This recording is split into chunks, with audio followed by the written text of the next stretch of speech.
Mga po, dito lang sa Red Cross dito ako dito. Kapila lang ako. Hindi na kami available pa. Hirap makakuha ng dugo ng usaw ko kasi 8 yun. Pahirapan makakuha ng blood type.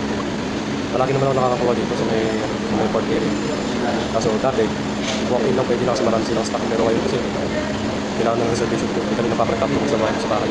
Pinakasunod tayo ng isang mga available sa labisa. So yun ang tayo na napitawagin tayo para makakuha. Diretso ko sa labisa. Kaya kailangan ng lumasanin sa kanila. Thank you. Tawagin. Meron tawag ng asawa ko. Nagdala rin kasi akong pagkain. Nagdala sa karinderya nila ng mama niya. Nagdala ko yung request niya. Binubuhan ka kami ito. Nasa motor ko pa. Gusto niya yata kayo. Dahil lang dito sa pagkain.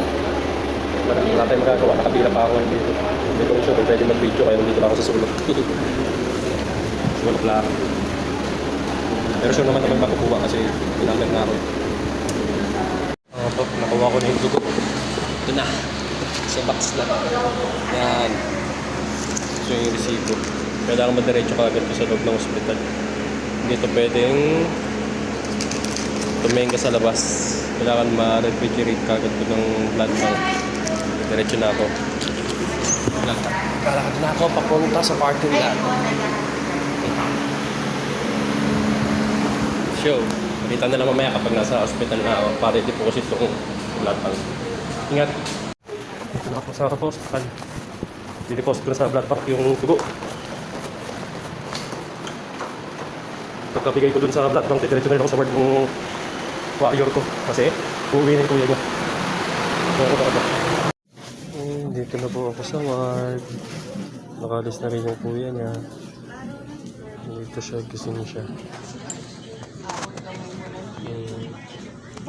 Ano ba ngayon? Friday? Friday ngayon, di ba? Friday. Kaya may dala akong munggo kasi Friday ngayon. Yun ang indikasyon kung anong araw pag Friday.